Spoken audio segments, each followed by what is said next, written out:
방금 부른 찬송처럼 누가복음 24장에는 낙심해서 걸어가는 제자들에게 다가와서 왜 낙심하고 있느냐 물어보시는 예수님의 이야기가 나옵니다.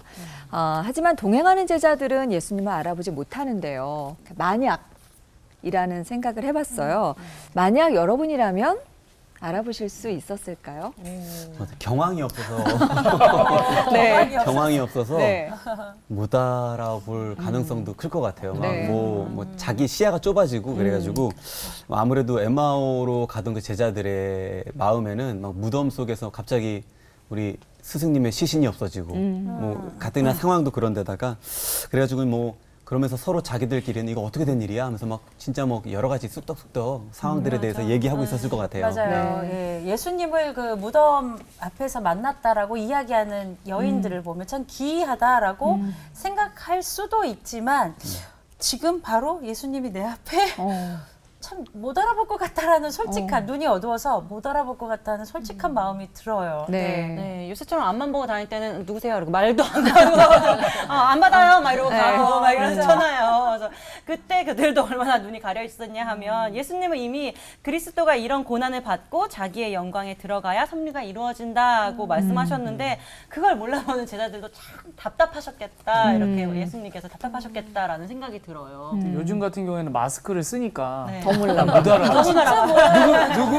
뭐 이렇게 되니까. 안 쓰고 말 걸어서 안 돼 또 못 어. 보더라고요. 근데 이제 무덤에서 없어진 게 그게 바로 나야 나 그게 바로 나야 나라고 하는 네. 그 예수님을 못 알아봤다는 건데 네. 저라면 일단 만약에 딱 오시잖아요. 조용히 보실 거예요. 왜 나만 몰라. 나만 독대하고 나만 독종하는. 나는 항상. 네. 나는. 예수님이 지금 이 세상에 오신다면 누구를 찾아갈까 하는 게 오늘 올포원의 주제입니다. 목사님들은 예수님이 오신다면 누굴 찾아갈 것 같으세요? 저는 정확하게 알고 있습니다. 네. 나중에 말씀드릴게요. 여기서 또.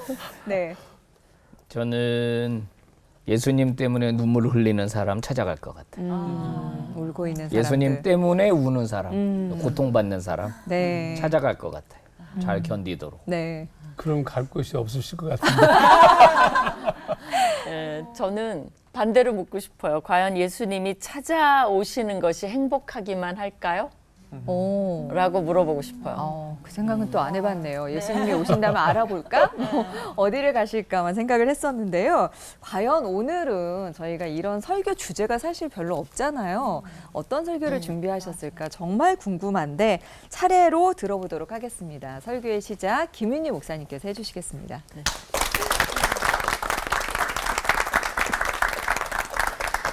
정말 오늘은 설교하기 힘들어요. 왜냐면 이게 가정이잖아요. 그죠? 뭐 if, 그죠? 오신다면 어떨까? 그런 건데 다들 이제 상상의 나래를 펴야 될 것 같아요. 이렇게 질문하고 싶어요. 지금 예수님이 오신다면 여러분은 못 알아보신다는 말이 많았어요. 정말 알아보실까요? 근데 알아본들 저는 이렇게 될 것 같아요. 예수님의 행보가 마음에 안 드실 수 있을 것 같아요. 오셨고 알았는데 그분이 마음에 안 들어. 예, 어떤 화가가 이제 왜 그런지 어떤 화가가 그림을 그렸는데요. 되게 마음에 들었어요. 이제 어떤 거냐면 술에 취해서 어떤 사람이 막 밤에 가는데 예수님이 술병 하나를 들고 그 사람 뒤를 쫄쫄 쫓아가는 그림이에요. 또 한 그림은 어떠냐면 어떤 사람이 이제 그 골목길에서 이제 굉장히 허름한 사람이 담배를 물고 막 이렇게 이제 근심에 차 있는데 예수님이 옆에 앉아서 같이 있는데 예수님도 담배를 물었는지 안 물었는지는 기억이 안 나요.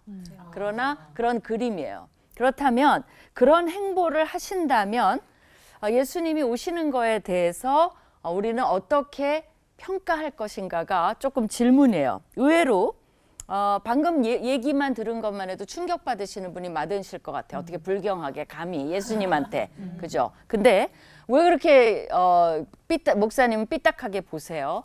성경적 근거가 있어요. 괜히 하는 소리는 아니에요. 마태복음 11장에 이르되 우리가 너희를 향하여 피리를 불어도 너희가 춤추지 않고 우리가 슬피 울어도 너희가 가슴을 치지 아니하였다 함과 같도다.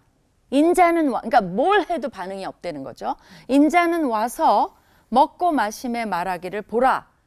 먹기를 탐하고 포도주를 즐기는 사람이요 세리와 죄인의 친구로다 하니라는 말이 있어요. 이 당시에 예수님의 호감도가 어때요? 별로예요. 그죠? 특별히 자기를 의롭다 그러고 거룩하게 산다 그러고 교회에서 열심히 한다는 사람들이 예수님을 굉장히 싫어했어요. 그렇기 때문에 제가 그냥 허튼 소리를 한 것은 아니라는 거죠. 그죠? 그러니까 이 기독교인들이 눈살을 찌푸릴 수 있어요. 오히려 정호승 시인이 쓴 서울의 예수라는 시가 있습니다. 이걸 군데군데 읽어드릴 텐데요. 굉장히 불편하게 할 수 있어요. 근데 우리가 지금은 상상이잖아요. 너무 상상을 가지고 왜 그런 상상을 했냐 라고까지 말할 필요는 없는 것 같아요. 상상은 자유니까. 그죠? 그래서 들어보시면 좋을 것 같아요. 예수가 낚싯대를 들이우고 한강에 앉아 있다. 강변에 모닥불을 피워놓고 예수가 젖은 옷을 말리고 있다. 인간이 아름다워지는 것을 보기 위하여 예수가 겨울비에 젖으며 서대문 구치소 담벼락에 기대어 울고 있다. 여러분이 생각하는 예수의 모습은 아닐 수 있어요. 사랑의 이슬로 사라지는 사람을 보며 사람들이 모래를 씹으며 잠드는 밤 낙엽들을 떠나기 위하여 서울에 잠시 머물고 예수는 절망의 끝으로 걸어간다. 왜냐하면 서울의 모습에 절망한 거죠. 눈 내리는 서울의 밤하늘 어디에도 내 잠시 머리 둘 곳이 없나니 그대들은 나와 함께 술잔을 들고 어둠 속으로 이 세상 칼끝을 피해 가다가 가슴으로 칼끝에 쓰러진 그대들의 눈 그친 서울밤의 눈길을 걸어가라. 아직 악인의 등불은 꺼지지 않고 서울의 새벽에 나를 섬기는 자는 슬프고 나를 슬퍼하는 자는 슬프다. 나를 위하여 기뻐하는 자는 슬프고 나를 위하여 슬퍼하는 자는 더욱 슬프다. 나는 내 이웃을 위하여 괴로워하지 않았고 가난한 자의 별들을 바라보지 않았나니 내 이름을 간절히 부르는 자들은 불행하고 내 이름을 간절히 사랑하는 자들은 더욱 불행하다. 사랑이 없기 때문에. 이제 어차피 이제 상상의 나래를 핀 만큼 이 시인의 상상을 하나 더 쫓아가 보죠.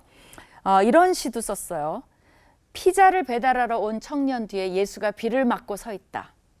그런 날은 식탁에 앉아 예수와 피자를 나눠 먹으며 인생의 승리는 사랑하는 자에게 있다던 장기려 박사의 사랑 이야기를 할 때도 있다. 어떠세요? 이 시를 보면 예수님이 과연 나를 찾아오실까? 그러면 이런 분위기라면 나를 찾아오는 게 내가 굉장히 기뻐해야 될 것인가 아니면 내가 문제가 있기 때문에 찾아오시는 것은 아닐까라는 생각을 해봤어요. 저는 이걸 묵상하면서 굉장히 눈물이 막 정말 나는 경험을 했어요. 그러면서 이 같은 시인이 쓴 요거를 한번 묵상해 보세요. 왜 그랬냐면 이런 말이 이제 시에 있어요. 어느 벽보판 앞 현상수배범 전당지 사진 속에 내 얼굴이 있었다. 안경을 끼고 입꼬리가 축 처진 게 영락없이 내 얼굴이었다. 내가 무슨 대죄를 져 나도 모르게 수배되고 있는지 몰라 벽보판 앞을 평생을 서성이다가 마침내 알았다. 왜 수배됐는지 알았다는 거죠. 당신을 사랑하지 않은 죄, 당신을 사랑하지 않고 늙어버린 죄. 그러면 예수님이 이런 그 당시에 예수님을 싫어하는 거룩하다고 생각하는 종교 지도자 서기관들을 향해서 이 독사의 자식들아, 회칠한 무덤아, 마구 욕하셨던 예수님. 그 예수님이 찾아가신 분들도 많아요. 그러나 찾아왔을 때 우리가 문제가 있었기 때문에 찾아간 분들도 많아요. 저 사마리아 여인 왜 찾아갔어요? 문제가 있는 여인이었죠. 그렇기 때문에 이 시대에 나를 찾아오신다면 오히려 두려운 마음으로 맞이할 것 같아요. 어떤 목적으로 나를 찾아오셨는지. 그렇다면 여러분은 그분이 오시기를 고대하세요? 아니면 다른 분에게 가주세요? 할 것인지. 기도합시다. 하나님 감사합니다. 이런 상상을 해본다는 거, 이 시대에 오신다면 우리는 예수님을 혹시 비판하고 냉혹한 눈으로 저런 사람이 어떻게 종교 지도자라고 그 당시에 바리새인들의 모습이 우리한테 있진 않은지 묵상해보는 또 우리가 어떤 관계를 예수님과 맺고 있는지 한번 상상해 보는 그런 귀한 시간 되게 하여 주시옵소서. 예수님 이름으로 기도합니다. 아멘. 아멘. 아멘.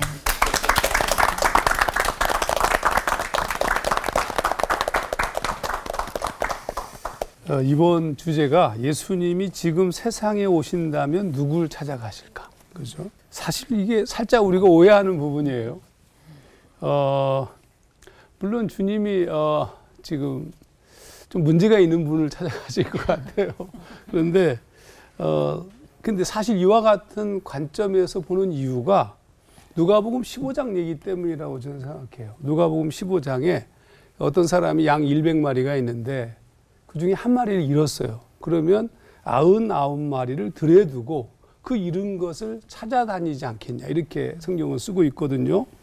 그러니까 그래서 이제 한 마리 양을 찾으려고 가실 것이다 이렇게 생각해요. 사실 이게 어떻게 보자면 우리 김 목사님과 약간 다른 견지인데 우리가 오해하고 있는 부분이다. 예수님께서 잃어버린 양을 찾으러 가신다는 표현이 맞긴 하지만 어떻게 보자면 틀리다. 왜냐하면 그럼 99마리 양은 99마리 양은 그냥 둘에다가 놓고 그냥 가는 거예요? 찾을 때까지 돌아다니시면 그 99마리 양은 어떻게 된다는 거죠? 심각하죠. 여기에 우리가 뭘 놓치고 있는 부분이 좀 있어요. 제가 처음 목회를 시작했을 때 제가 했던 포인트는 아주 그냥 잃어버린 양들 뭐 그냥 그 문제 있는 놈들 쫓아다니면서 그냥 뭐 밤새도록 얘기하고 청년 목회를 했으니까 그냥 싸우고 부딪히고 막 그랬어요. 그런데 제가 언젠가 깨달은 게 있는데 그게 좀 교만한 것이었다는 것을 알았어요. 아주 오늘 좀 이상하죠? 이상하게 가고 있어요. 왜 교만한 거냐 하면 한 마리 양이 중요하지만 99마리 양도 한 마리 중요한 양의 99마리예요. 그러니까 99마리도 한 마리 양이라는 거죠. 한 마리씩 99마리고 그러면 다 중요하죠. 그럼 예수님께서 그러면 99마리에 대한 아무런 대책도 없이 가셨는가? 그건 아니라는 뜻입니다. 제가 이제 위기를 만나서 제가 늘 뭐 몇 번 얘기했지만 99년 교회 개척한 그 해에 제가 이제 피를 토하면서 쓰러져서 위전절제 수술을 했단 말이죠. 근데 그때 제가 깨달은 게 뭐냐 하면 목회자로서의 어떤 한계를 그 다음에 계속 목회를 하지만 목회자로서의 한계를 느끼기 시작했어요. 그래서 2007년도쯤에는 목회를 그만두고 싶은 마음이 들었습니다. 뉴질랜드에 안식년으로 갔다가 한 달 동안 있었는데 그때 좀 그만두겠다는 마음이 들었어요. 이유가 뭐냐면 야 이거 대책이 없는 목사야 이게 제가. 아니 그러니까 나도 대책이 없지만 나한테 그렇게 뜨겁게 기도하고 막 정말 죽도록 기도했어요. 변화되지 않는 청년들을 바라보면서 또 뭐 이거 어떻게 해야 돼? 그러던 어느 날 제가 한 가지 중요한 사실을 깨달았습니다. 그게 뭐냐 하면 잃은 양 그 비유에 놓친 성경 구절을 제가 읽은 거예요. 제가 한번 읽어볼게요. 누가복음 15장 7절 내가 너희에게 이르노니 이와 같이 죄인 하나가 잃은 양 한 마리입니다. 회개하면 하늘에서는 회개할 것 없는 의인 99을 인하여 기뻐하는 것보다 더하리라. 이렇게 얘기했어요. 그러니까 99마리 양은 회개할 것이 없는 의인이에요. 다른 말로 얘기해 볼게요. 99마리 양이 회개할 것이 없다는 말은 온전한 성숙에 이른 자들이었다는 뜻이에요. 그러니까 예수님께서 한 마리 양을 찾아가셨던 이유는 뭐냐면 99마리 양이 성숙했기 때문에 그래요. 얘네들이 천방지축 움직이고 있는데 한 마리 쫓아가? 그럼 정신없는 목자가 어디 있어요. 99마리에 대한 대책이 완벽하게 마련되었기 때문에 한 마리를 찾아가신 거예요. 그러면 이 땅에 예수님이 오셨을 때 어디 가셨어요? 예수님이 오셔서 사마리아 여인 찾아갔습니까? 아니라고요. 회개하라 천국이 가까웠느니라 선포하였고 갈릴리 호수 근처에 그 음성의 부름에 응답하는 제자들을 부르셨다고요. 그러니까 우리 한국 교회가 놓친 아주 핵심적 부분이 이 부분인데 한 마리 양이 중요한 게 중요하지만 그것보다 더 중요한 게 뭐냐면 한 마리 양이라도 제대로 된 양으로 성숙하게 이르도록 훈련시키는 것이 중요하다고. 우리가 놓쳤어요. 그래서 뭘 한 거예요? 그냥 막 끌어모은 거야. 그냥 이 정신없는 양들을 잔뜩. 그랬더니 이 양들이 이리로 치고 저리로 치고 막 그거 쫓아다니라고 목사는 쩔쩔매다가 번아웃돼서 날아가는 거예요. 자기네들끼리 움직일 수 있도록 성장하고 성숙에 이르도록 도와야 됐었는데 전혀 그러지 못했던 거죠. 오늘 제가 얘기하고 싶은 얘기입니다. 주님이 가장 먼저 어디로 찾아가셨을까요? 두말할 것도 없이 제자를 삼으러 제자를 찾아가셨겠죠. 제자를 어디에 누가 내 음성을 듣고 응답하는지를 쫓아가셨겠죠. 이게 중요하다고 생각합니다. 저는 오늘 개인적으로 성경은 계속 그런 말씀을 하고 있는데 주님이 그래서 이 사역을 마치시면서 올라가실 때도 제자들에게 지상 명령은 제자 삼으라는 거예요. 이 나쁜 놈들을 찾아다니라는 얘기가 아니고 제자를 삼아라 이렇게 말씀하셨어요. 예수님이 3년 공생애 내내 하신 게 뭐냐면 그 쫓아다닌 게 아니고 12명하고 놀았어요. 그들에게 말씀을 가르치고 양육하고 성숙에 이르도록 훈련시키셨어요. 우리가 지금 제정신 차리고 제대로 된 크리스찬들을 세우는 것에 목숨을 걸어야 돼요. 이 사회가 무너지는 이유가 뭐냐? 제대로 된 크리스찬이 없는 거예요. 사람은 억수로 많아요. 크리스찬들이 막 세였어. 근데 한 명도 예레미야가 하나님께서 예레미야 보고 야 예루살렘을 다 뒤져봐라. 한 명이라도 의인을 찾으면 내가 용서해 주겠다. 살려주겠다. 근데 그래 찾아다녔어요. 한 명도 없는 거예요. 한 명이 돼야죠. 오늘 우리가 만난 지금 현실의 어려움은 뭐냐? 당연히 맛을 잃어버린 소금으로만 가득 엄청 많아. 산더미 소금이야. 근데 맛이 없어. 그거는 기분 상당히 나빠요. 그래서 밟히는 거예요. 요즘 우리 밟히잖아요. 회개해야지. 왜 밟냐고. 맛이 있냐? 물어봐야죠. 기도하겠습니다. 하나님 아버지, 우리를 찾아오시는 하나님, 우리의 각 사람을 찾아오시고 우리의 고통과 아픔 가운데로 찾아오시지만 그러나 찾아오셔서 아무 대책 없이 그냥 또 다른 사람을 찾는 것이 아니라 3년의 공생애 내내 12명을 그렇게 훈련시키셨던 것처럼 오늘도 그렇게 하실 것을 압니다. 그러므로 주님, 먼저 우리를 찾아오신, 나를 찾아오신 주님, 바르게 잘 신앙생활하게 하시고 우리 모두가 온전한 하나님의 사람이 되도록 훈련되도록 주님 우리를 인도하여 주시옵소서. 아멘. 예수님 이름으로 기도하옵나이다. 아멘. 아멘.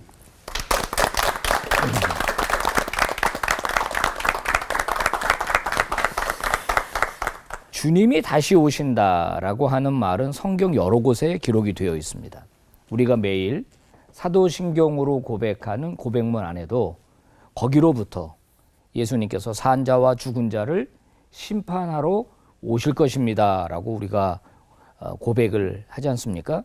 그러니까 사실 우리는 예수 그리스도의 다시 오심에 대하여 늘 고백을 하고 사실은 입으로 이야기는 하고 있어요. 근데 막상 예수님이 오신다고 딱 하니까 그러면 언제 오시지? 누구한테 가시지? 이런 생각을 이제 하게 되는 거죠. 예수님의 재림을 이야기하면 여러 반응들이 나옵니다. 그리스도인들 가운데 목사님 예수님 오시지 말라 그러세요. 왜? 그랬더니 저 아직 시집 안 갔어요. 그래. 그래?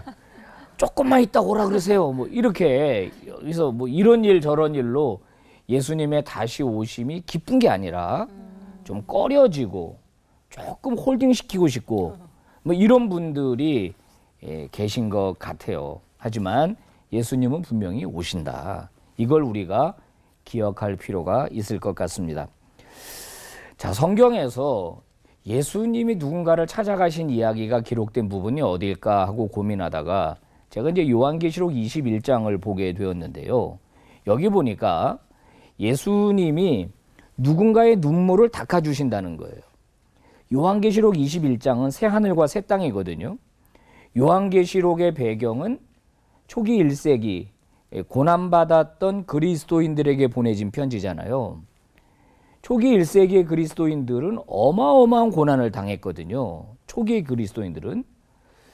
뭐 예수님 때문에 죽는 일은 허다했고 감옥에 갇히는 일, 또 매 맞는 일, 가산을 몰수당하는 일, 또 예수님 때문에 다른 곳으로 야반도주처럼 도망을 가야 하는 일, 이런 일들 속에 있었던 그리스도인들 엄청난 고난을 당했습니다. 엄청난 눈물을 흘렸습니다. 그런데 예수님이 오시면은 그들의 눈물을 닦아주신다는 거예요. 제가 생각해 봤어요. 내가 예수님 때문에 모진 박해를 견뎠어. 막 울었어. 그런데 예수님이 오셔서 내 눈물을 닦아주시면 내가 당했던 그 고난과는 비교 안 될 정도의 위로가 나한테 있을 것 같은 거예요. 그렇지, 고난 당하기를 잘했지.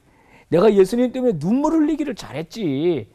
예수님이 내 눈물을 닦아주시는데 이게 얼마나 기쁜 일이에요. 그래서 예수님이 다시 오시는 그날은 그런 사람들에게는 기쁨과 환호와 감사와 잔치의 날이 될 것이다. 그러나 그 반대의 경우는 말하지 않아도 알겠죠. 자, 예수님은 누구에게 갈 것인가? 이 땅에 오시면 예수님 때문에 눈물 흘리는 사람, 예수님 때문에 불이익을 당하는 사람, 예수님 때문에 고난을 당하는 사람, 바로 그 사람들에게 찾아가실 것이 아닌가 생각을 해봅니다. 반대로요, 제일 불행한 사람이 누구이겠습니까? 예수님이 찾아왔는데 닦아줄 눈물이 없어. 예수님 때문에 눈물 흘린 적이 없어요. 예수님 때문에 고난당한 적이 없어요. 예수님 때문에 불이익을 당한 적이 없어. 그런 사람이 가장 불행한 사람이 아니겠는가. 김현숙 씨가 쓴 흔들리는 신앙 붙들어 주소서라는 글에 나오는 이야기인데 사실인지 모르겠어요. 미국 한인교회를 섬기는 한 장로님이 있었다고 합니다. 얼마나 신앙이 대쪽 같은지 이게 좀 불이한 것을 못 참는 거예요. 그래서 어느 교회에 등록했다가 조금 다니고 금방 상처받고 실망하고 이 교회는 아닌가벼. 그리고 이제 다른 교회에 또 등록하고 또 다니다 보니까 또 문제가 생기고 뭐 이러니까 이 교회는 아닌가벼. 그리고 또 옮겼다는 거예요. 22년 동안 108번을 옮겼다는 겁니다. 1년에 평균 5번. 근데 이 장로님이 돌아가셨대요. 장례를 치러줄 교회가 없었다는 거예요. 날카로운 지식은 있었는데 비판 정신은 있었는데 헌신한 적이 없어요. 참아낸 적이 없어요. 그걸 바꾸려고 애쓴 적이 없었다라고 하는 겁니다. 우리가 신앙생활을 하고 믿음을 가지고 사회생활을 하다 보면 눈물 흘릴 일들이 있습니다. 믿음 지키는 것 때문에. 손해보는 일이 있습니다. 성겨보지 않은 사람은 모르죠. 손해봐보지 않은 사람은 모르죠. 예수님 때문에 핍박받거나 고난받아보지 않은 사람은 모르죠. 자, 오늘 예수님은 우리에게 이렇게 말씀하실 것 같습니다. 나를 위해 기쁘게 눈물 흘려라. 나를 위해 기쁘게 섬겨라. 고난을 받아라. 희생을 감수해라. 이런 말이 있죠. No cross, no crown. 고난이 없으면 영광도 없는 거예요. 우리가 주를 위해 충성할 때 주님은 우리에게 찾아오셔서 우리의 눈물을 닦아 주실 것입니다. 아멘. 기도하겠습니다. 거룩하신 하나님 아버지 감사합니다. 예수 믿는 것이 때때로 힘들 때 있습니다. 사회생활하면서 억울할 때 있습니다. 예수 믿는 것 때문에 참아야 될 때가 있습니다. 그런데 오늘 우리의 눈물을 닦아주신다고 하셨사오니 기꺼이 견디고 기꺼이 참아내고 기꺼이 섬겨드리는 저희들이 되게 하여 주시옵소서. 예수님 때문에 고난당하는 모든 사람들을 위로하시고 찾아가셔서 저들에게 새 소망을 허락하여 주시옵소서. 아멘. 예수 그리스도의 이름으로 기도 올리옵나이다. 아멘. 아멘.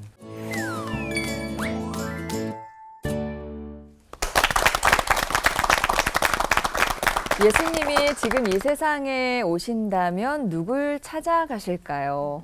지금 사랑하지 않는 자, 양들을 지켜낼 제자, 그리고 함께 울어주는 공동체, 목사님들은 이렇게 결론을 내리셨는데 여러분은 어떤 결론을 얻으셨을까요? 근데 아직 얻지 못하셨다면 문답 토크가 남아 있으니까 거기서 힌트를 좀 찾아보셔도 될 것 같은데요. 오늘 주제 전제가 if잖아요. 그러니까 만약에이니까 상상의 나래를 좀 더 펴면서 이야기를 펼쳐가봐도 좋을 것 같아요. 네, 제가 네. 특별한 질문 오늘 좀 드릴 것 같은데요. 여기 계신 모든 우리 출연진 분들에게도 좀 드리고 싶은 골고루 한번 생각해 보세요. 네. 자, 바로 대답해 주셔야 됩니다. 바로. 네. 자, 네네. 좀 전에 if라고 말씀하신 것처럼 좀 상상력을 집에 있는데 띵동하고 초인종 소리가 났는데 이렇게 모니터를 보니까 나 예수야 하고 예수님이 서 계신 거예요. 그럴 때 여러분들 바로 어떻게 하실지 여러분들께 한번 질문을 드려보고요. 문을 바로 열어드릴 수 있으실지 한번 말씀해 주시면 좋겠습니다. 한번 바로 진짜 어디부터 궁금해요. 할까요? 우리 동방현주 사역자님부터. 네. 저 교회 다녀요. 뭐야?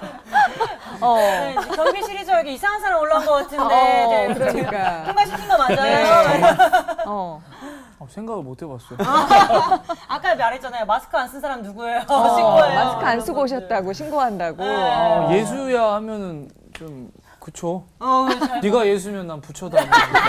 뭐 이렇게 하겠지. 뭐. 목사님들은 어떠실 것 같으세요? 문 열어주실 것 같으세요? 김한호 목사님. 당연히 문 열어드리죠. 근데 네, 이제 갑자기 진지해졌어. 진지 모드는 항상 진지 모드. 네, 그런 진짜 예수님 모든데 왜 이야기야, 진짜. 저희 컨셉.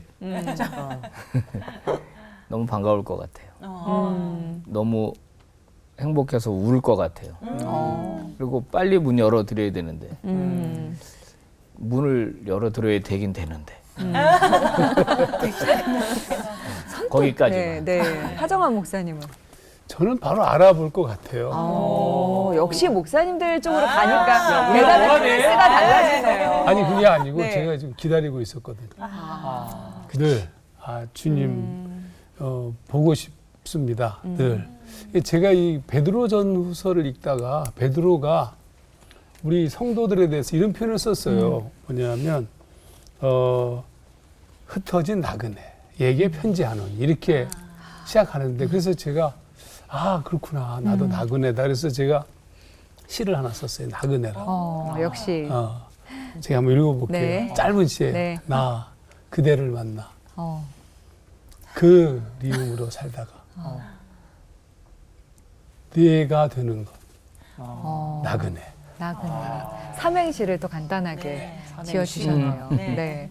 그러니까 신줄 알았더니 삼행시였어요. 삼행시였어요. 너무 짧아서 좀 네, 당황스러워요. 심각하다가 약간 끝에 가서 띄워드릴 거예요. 네, 그렇죠.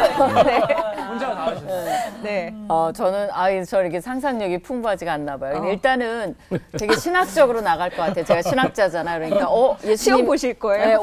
네, 내세요. 오시기 전에 징조가 벌써 다 이루어졌나? 라고 해서 그거를 좀 살펴볼 것 같아요. 네. 그리고 혹시 적그리스도 아니신가도 볼 것 같고 뭐 그걸로 생각 안 한다면 이제 일단은 그냥 생각한다면 잠깐만요 그럴 것 같아요. 왜 그러냐면 집안을 치워야 돼 살짝. 우리 남자 목사님들 생각 못 하시는 게 네네, 그런 거 우리는 맞아요. 절대로 네, 맞아요. 민낯을 드러내지 않습니다. 네. 그런데 이제 치우는데 사실은 제가 이제 과거에 교통사고를 당한 적이 있거든요.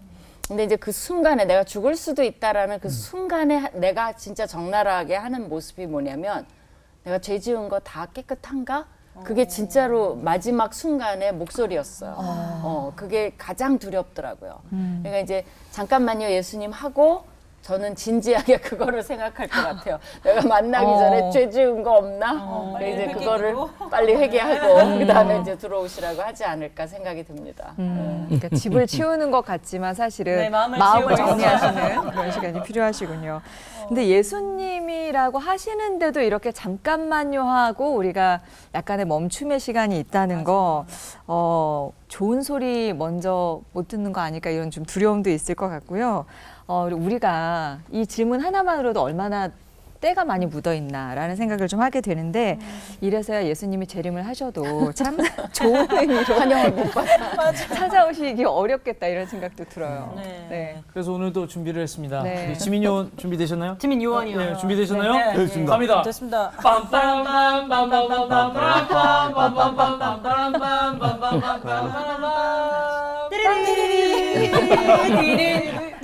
네. 예수님이 예수님이 찾아가실 바로 그 사람을 제대로 찾기 위한 질문 타임! 네. 또 새롭게 해봤네요. 네, 그럼 잘 찾아야 되니까. 네.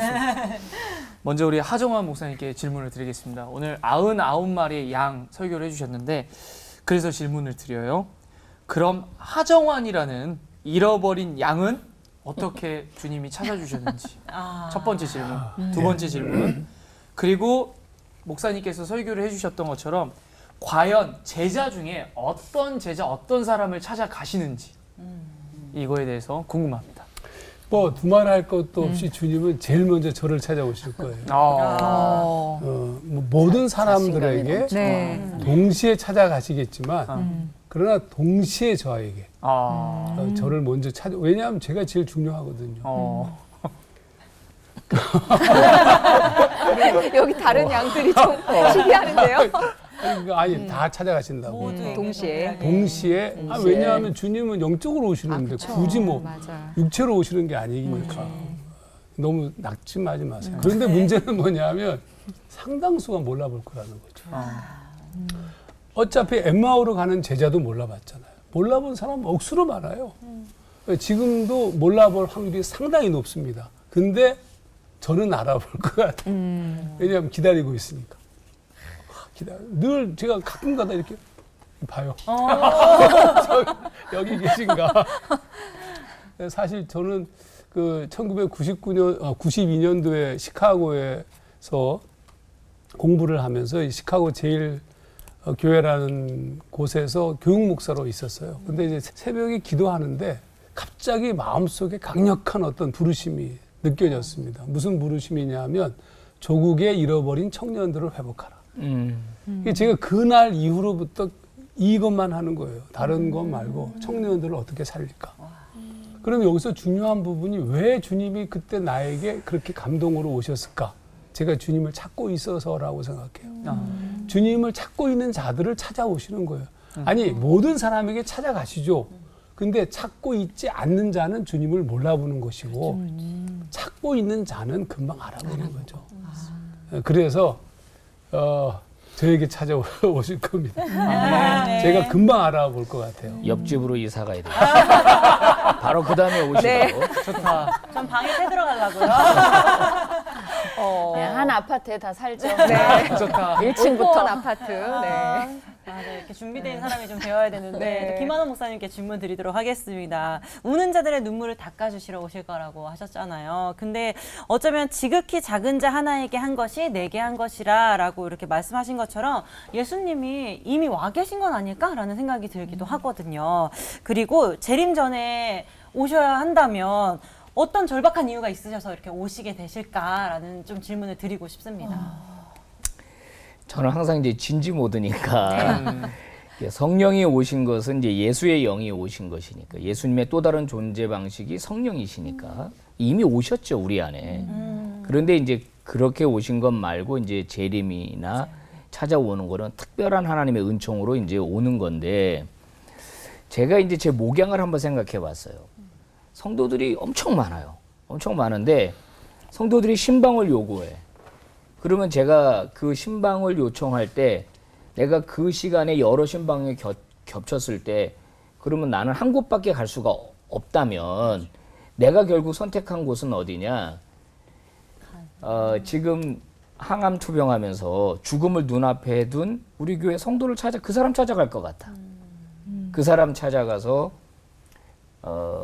용기를 주고 당당하게 죽음을 맞이하고 승리할 것을 말해줄 것 같아요. 그래서 저는 예수님이 다시 오시면 예수님 때문에 눈물 흘리고 고통당하고 힘들어하는 사람 찾아오지 않겠냐.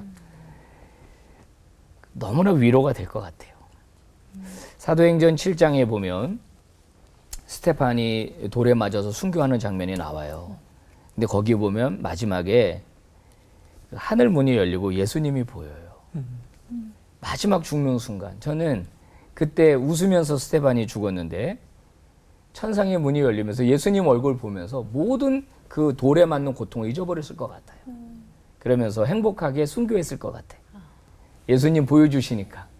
그래서 이미 성령으로 와 계시나 특별히 그런 고통받는 사람들에게 찾아오실 것이다. 제가 신비한 경험을 딱 한 번 한 적이 있는데요. 제 아버지는 이북에서 내려오셨어요. 늦게 저를 낳으셨어요. 근데 저한테 효도다운 효도를 받지 못하시고 세상을 떠나신 거예요. 너무 자책이 되는 거예요. 그때는 신학생이었는데.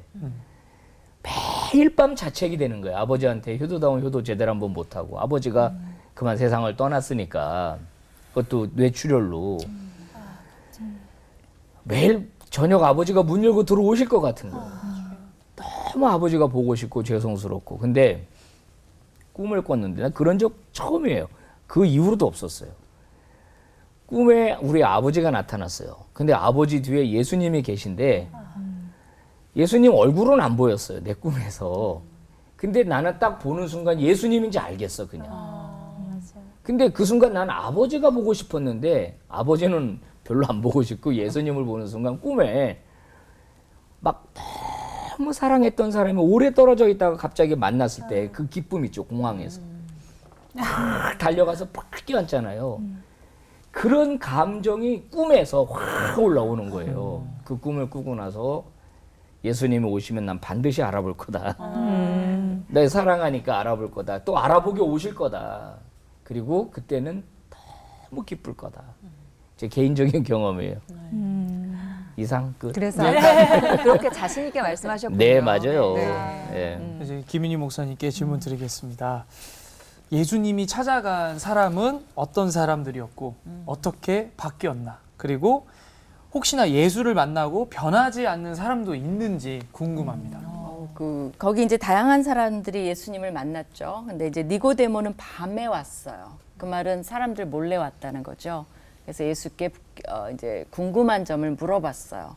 그가 변했는지 안 변했는지는 자세히는 모르나 소극적으로 변한 사람이에요. 나중에 예수님 돌아가셨을 때 모략 같은 걸 가져왔어요. 니고데모는. 그 다음에 이제 삭개오는 굉장히 유명한 사람이죠. 그가 가장 적극적으로 변한 사람이에요. 예수님을 보기를 원했고 당시 이제 세리라는 직업은 누구나 무시하는데 돈의 착복이 굉장히 많은 거죠, 사실은. 근데 그 소유의 뭐 절반을 팔고, 그러니까 행동이, 삶이 변한 사람이 삭개오예요. 그러니까 이제 알고 내가 네 집에 가겠다 이렇게 하신 거죠. 그다음에 이제 마태복음의 19장의 부자 청년은 예수님을 만났어요. 근데 예수님이 네 소유의 절반을 팔아서 나눠줘라 이렇게 얘기하니까 어떻게 됐죠? 근심하며 돌아갔어요. 그거는 아니라는 거죠.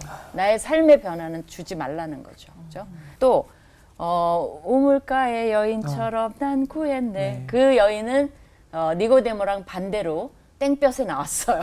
왜 그래요?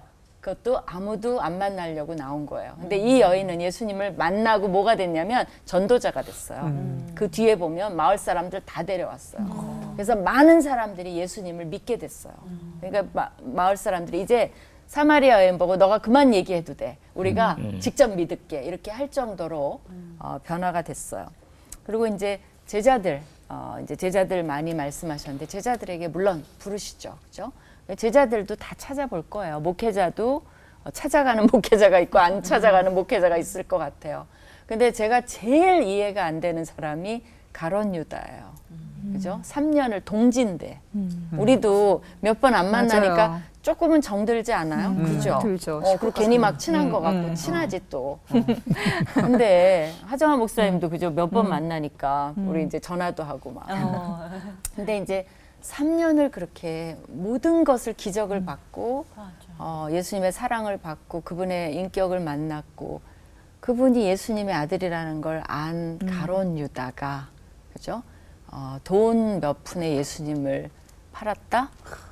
그거는 정말 지금도 이해가 안 가요. 저는 가룟 유다를 만날 수 있을지 없을지 천국에 와 있을지 안 있을지를 모르겠지만 정말 물어보고 싶어요. 멱살을 잡고 왜 그랬냐고 왜 그랬니 진짜. 근데 이런 다양한 모습들을 보면서 여러분은 어떤 모습의 사람일 것 같아요? 만나면 어떻게 될 것 같아요?